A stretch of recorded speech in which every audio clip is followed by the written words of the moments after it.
भक्त ने भगवान को आंख अर्पण किया। कनप्पा नायनार का जन्म वर्तमान कालहस्ती के निकट उदुपुर नामक स्थान पर हुआ था। उनके पिता का नाम नागन था। वे शिकार करने वाली जनजाति के मुखिया थे। इनके आंगन में लंबे समय तक किसी बच्चे की किलकारियां नहीं गूंजी थी।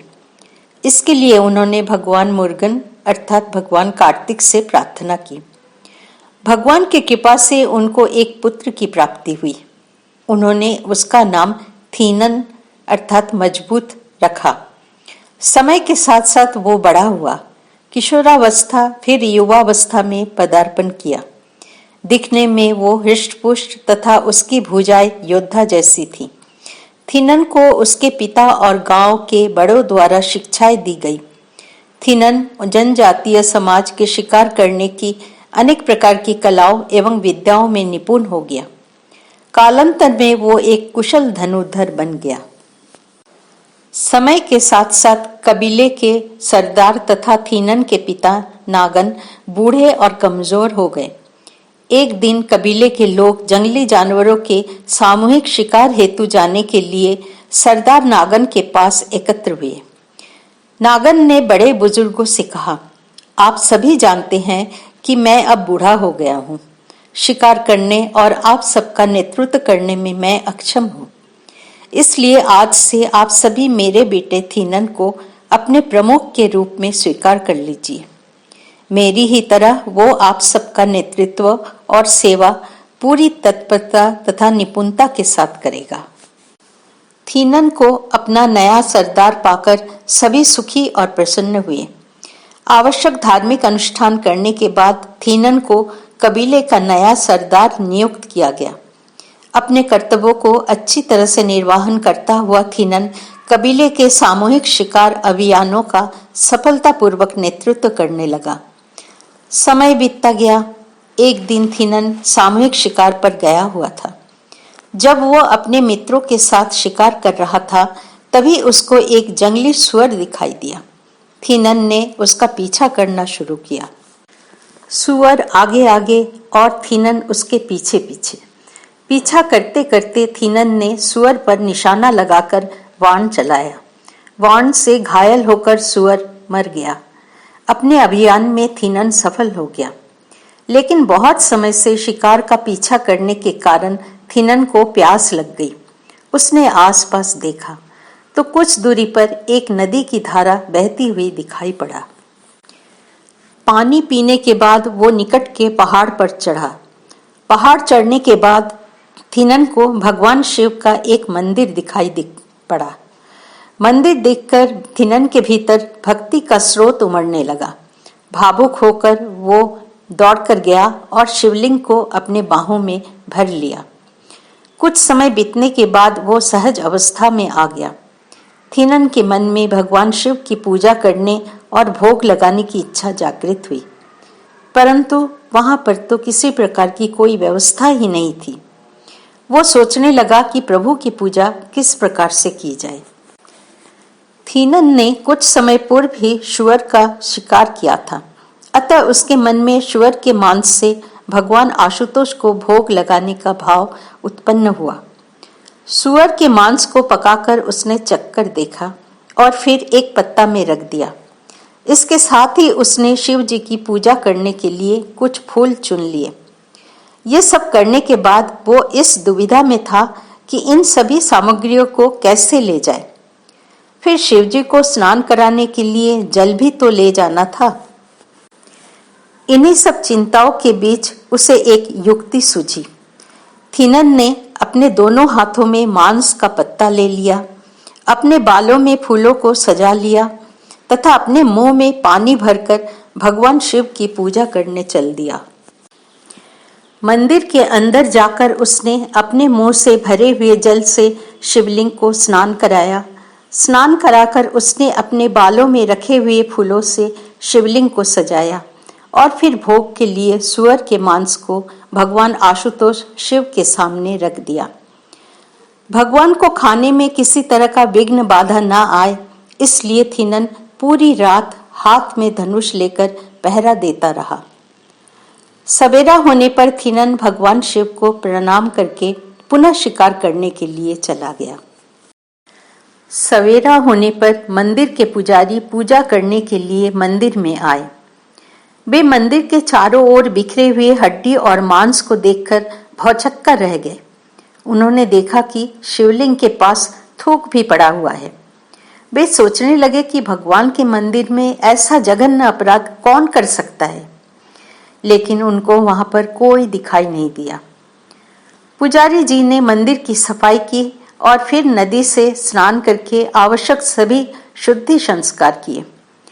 तत्पश्चात उन्होंने वैदिक मंत्रों का उच्चारण करते हुए भगवान को शुद्ध जल से स्नान कराया तथा विधि विधान से शिव जी की पूजा अर्चना की।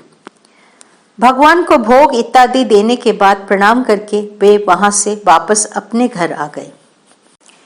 इधर दूसरी ओर शिकारी थिनन कई सुअर, हिरन इत्यादि का शिकार करके ले आया। उसने ताजे मांस को शहद के साथ मिलाया, फिर उसको भूना और चखने के बाद एक पत्ता में रख दिया। भाव विभोर थिनन पूर्ववत ही हाथ में मांस लिए अपने बालों में फूलों को सजोकर तथा मुंह में जल लेकर पूजा करने के लिए चल दिया।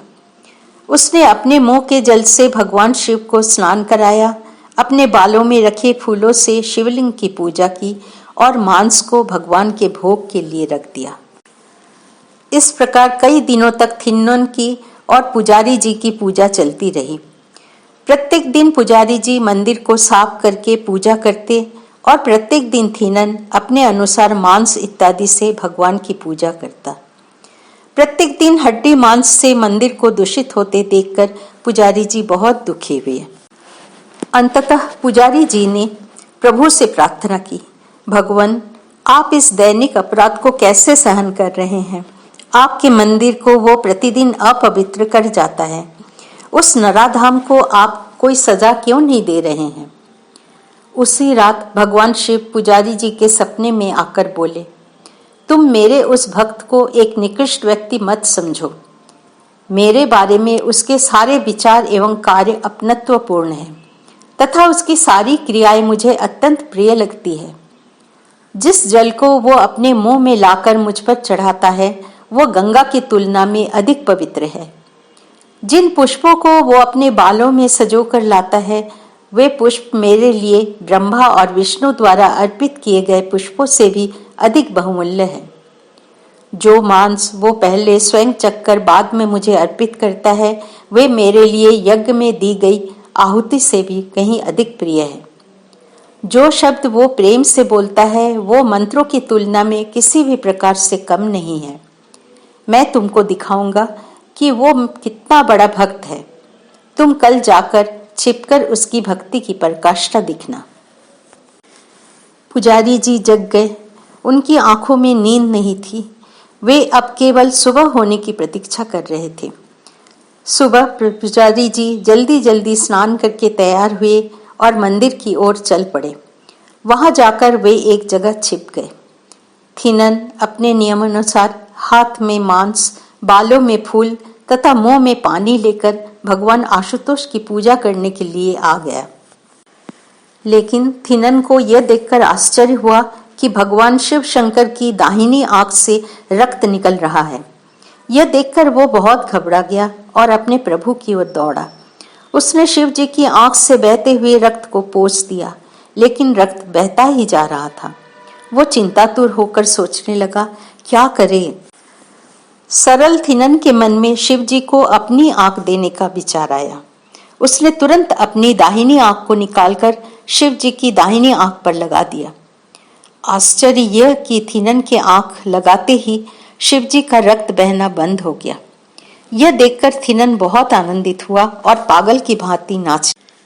कुछ देर बाद उसने देखा कि शिव जी की बाईं आंख से भी रक्त निकल रहा है। यह देखकर थिनन फिर से घबरा गया। थिनन अपनी दाहिनी आंख की तरह ही शिवलिंग पर अपनी बाईं आंख लगाने के लिए तैयार हो गया।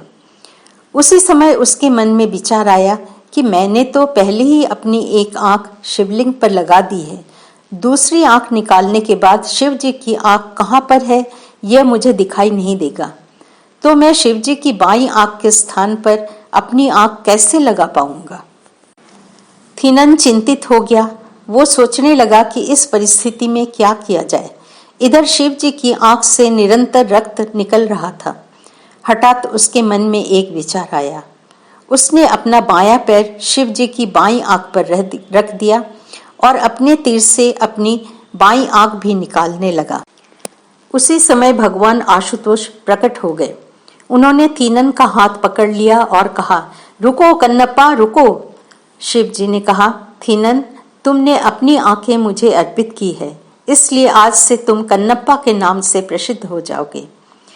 भगवान शिव की कृपा से थीनन की आंखें पूर्ववत अच्छी हो गई। शिव जी का दर्शन कर वो धन्य हो गया। शिव शंकर ने कन्नप्पा को आशीर्वाद दिया और उसे मुक्ति प्रदान की। सभी देवतागण फूलों की वर्षा करने लगे। पुजारी जी छिपकर ये सब देख रहे थे। थीनन की भगवान शिव के प्रति अनन्य भक्ति को देखकर वे भाव विभल हो गए। थीनन के कारण ही पुजारी जी को भी भगवान शिव के दर्शन हुए। कन्नप्पा नयनार दक्षिण भारत के 63 शैव संतों नयनारों में से एक माने जाते हैं। धन्यवाद।